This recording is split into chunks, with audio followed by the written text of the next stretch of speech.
네, 안녕하세요. 스포츠 심리학 임난희 교수입니다. 자, 우리가 지난 시간에는 스포츠 수행의 심리적 요인에서 성격에 대해서 학습을 했습니다. 자, 지금 이 시간에는 스포츠 수행의 심리적 요인 두 번째로 넘어가서 정서와 시합 불안에 대해서 학습을 하도록 하겠습니다.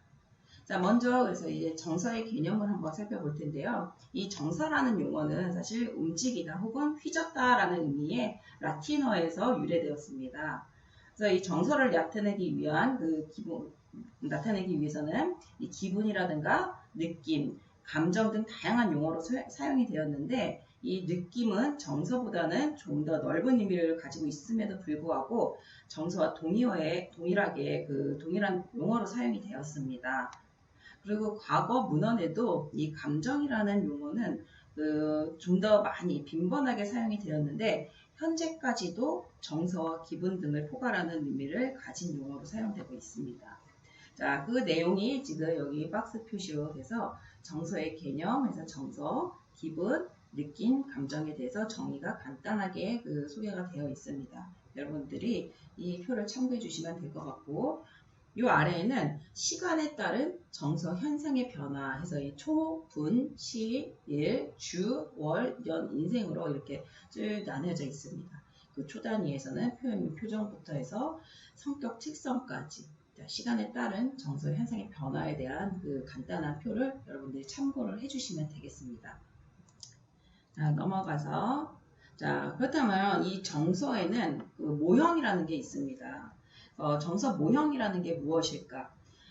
정서란 이 혼합적인 심리적 상태로서 이 동물과 인간이 가지고 있는 여러 가지 적응적 행동을 동기화시키는 데 필요한 8가지 기본 정서를 제시를 했습니다.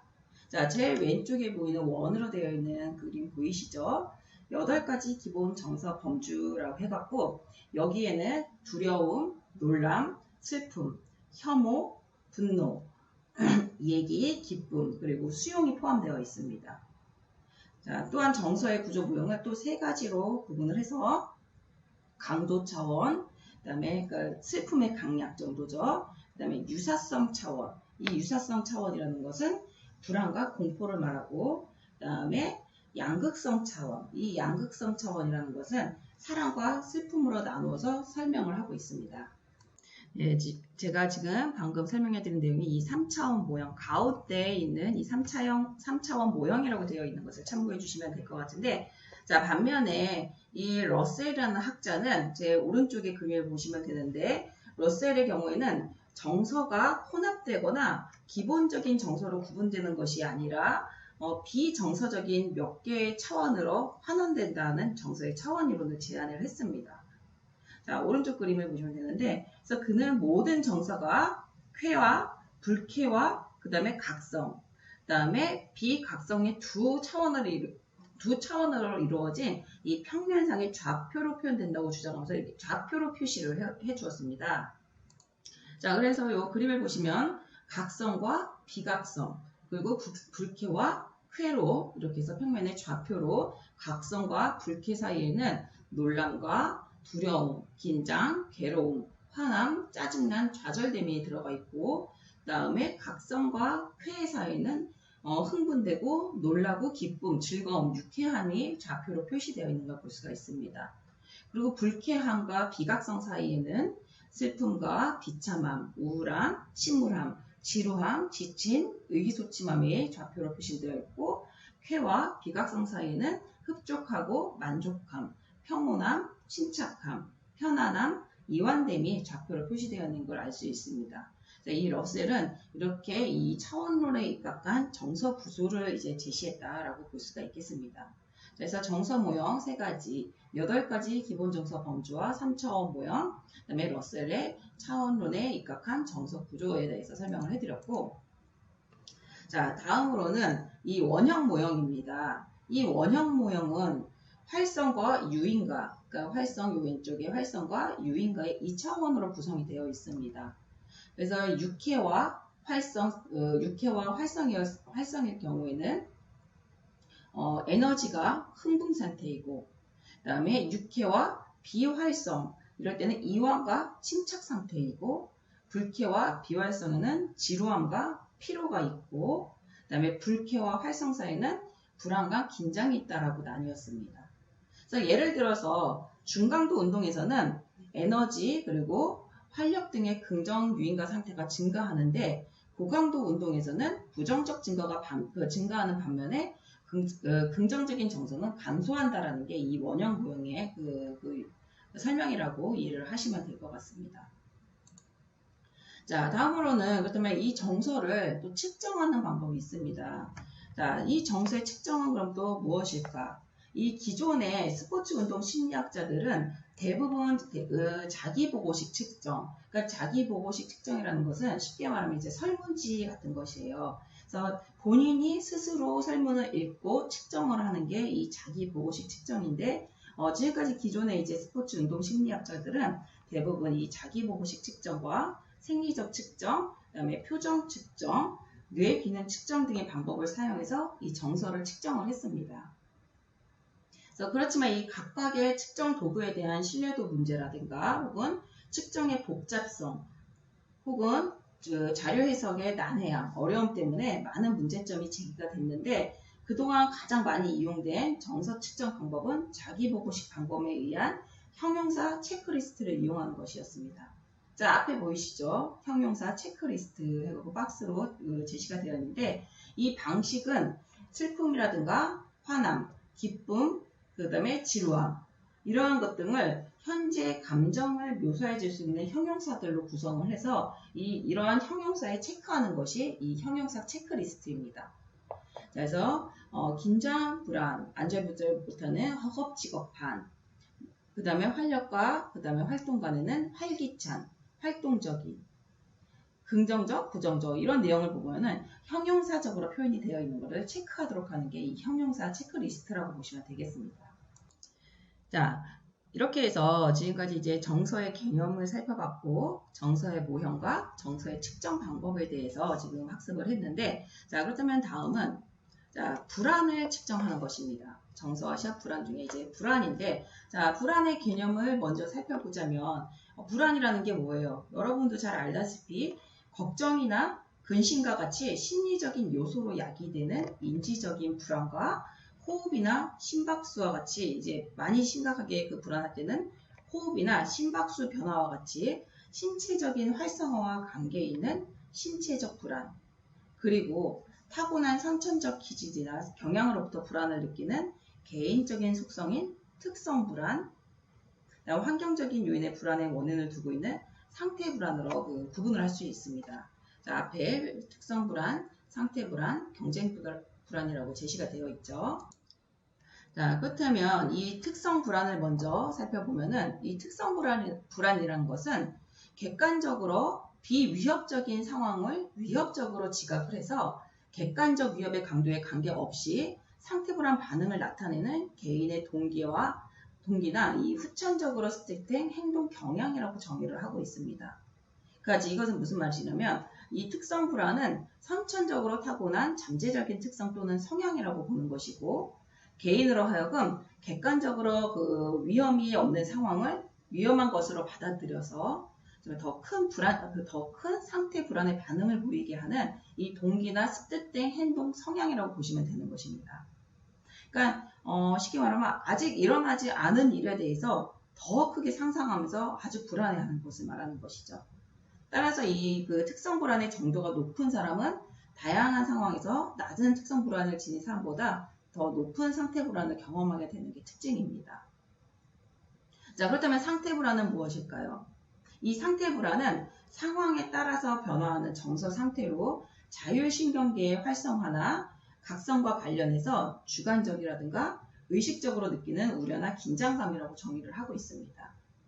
그러니까 즉 이 상태 불안은 특정한 상황에서 개인이 경험하는 기분이고, 자율신경계의 활성화 또는 각성을 동반하는 걱정과 긴장된 느낌으로 인지적 불안과 신체적 불안으로 구분을 할 수가 있습니다. 자, 이 인지적 불안과 신체적 불안이란 개념을 학자들이 상태 불안의 다차원적 개념을 기초로 해서 이 불안을 구분할 것인데, 최근 들어서는 이 스포츠 심리학에서 선수들이 지닌 상태 불안을 인지적, 신체적 불안으로 구분을 하고 있습니다. 그래서 이 인지적 불안은 경기력에 대한 부정적인 생각이나 혹은 주의가 산만한 상태, 그러니까 즉 성공에 대한 부정적인 기대감 또는 부정적인 자기 평가에서 오는 이 불안의 정서적인 요소이고, 정서적, 정신적인 요소라고 볼 수가 있고, 자기 자신 또는 외적 자극에 대한 불쾌한 느낌이라든가 걱정 등의 그 감정을 의식적으로 지각한 것이라고 볼 수가 있겠습니다. 또한 이 신체적 불안은 자율신경계의 자극에 대한 각성 수준의 변화로 발생한 생리적 그리고 감각적 반응으로서 심박수의 증가라든가 호흡수의 증가, 그리고 막 손이 막 떨린다든가 위경련이 생긴다든가 근육이 긴장된다든가 이런 것으로 나타내는 게 이 신체적 그 불안이라고 보시면 됩니다. 그래서 이 상태적 불안에는 인지적 불안과 신체적 불안의 두 가지가 있다는 거 기억해 주시면 좋겠습니다. 자, 그래서 여기 옆에 그 박스의 그림을 보시면 인지 불안과 신체 불안의 시합점 변화 양상이라고 해갖고 자 그래프로도 나와 있죠. 시합점 불안의 변화 양상입니다. 이 불안이 다차원적으로 구성되어 있다는 또 다른 증거는 시합이 다가옴에 따라서 나타나는 불안의 변화 양상에서 찾을 수 있다. 그래서 즉 이 인지 불안과 신체 불안은 시합이 임박하면서 서로 다른 변화 패턴을 보인다라고 보이고 있습니다. 그래서 이 그래프상 그 좌표로 표시되어 있는 자신감과 인지 불안, 신체 불안이 자 여기 시합의 그 다가옴으로 인해서 어떻게 변화되는지 자 여기 시간에 따라서 점차 이 그래프가 어떻게 변화되는지를 볼 수가 있습니다. 자, 그래서 이 시합 불안은 시합 직전에 급격히 증가하는 반면에 신체 불안은 그다음에 인지 불안은 시합 전에 거의 변화를 보이지 않는다 라고 써 있죠. 자, 여기 보시면 어때요? 자, 시합이 다가오기 몇 분 전에는 이제 신체 불안이 지극히 확 올라가는데 인지 불안에 있어서는 크게 변화가 없는 것을 말하는 게 지금 내용의 이 박스에 대한 설명입니다. 자, 그래서 이러한 결과는 결국 시합 전에 시점 패러다임을 따른 연구에 얻어진 것인데 이러한 사실은 인지 불안과 신체 불안이 서로 독립적이고 신체 불안 수준이 높은 경우에는 점진적 이완 기법을 사용하고 그 다음에 인지 불안이 높은 경우에는 이미지 재구성 같은 인지적 방법으로 해서 서로 다른 불안 감소 기법을 적용해야 한다는 것을 시사하는 점이라고 이해를 하시면 되겠습니다. 자, 다음으로 이제 세 번째 경쟁 불안입니다. 자, 이 경쟁 불안은 한마디로 경쟁 상황에서 느끼는 불안입니다. 그래서 경쟁을 주요 요소로 포함하고 있고 스포츠 상황에서 가장 뚜렷하게 나타나는 게 이 경쟁 불안이라고 볼 수가 있는데 자, 이 경쟁 불안은 일반적인 불안의 구분에 따라서 경쟁 특성 불안과 경쟁 상태 불안으로 구분을 할 수가 있습니다. 그래서 경쟁 특성 불안은 경쟁적 상황을 위협적으로 지각을 하고 이러한 상황에 대한 우려와 긴장의 감정으로 반응하려는 경향이고 경쟁 상태 불안은 경쟁 상황에서 수행자가 느끼는 상황에 대한 반응으로 의식적으로 지각되는 주관적인 우려나 긴장 같은 정서라고 볼 수가 있습니다. 그래서 이 자율신경계의 활성화 또는 각성을 수반하는 게 이 경쟁 상태 불안이라고 볼 수가 있겠습니다. 자, 이렇게 해서 불안의 개념, 특성 불안과 상태 불안, 경쟁 불안에 대해서 설명을 해드렸는데,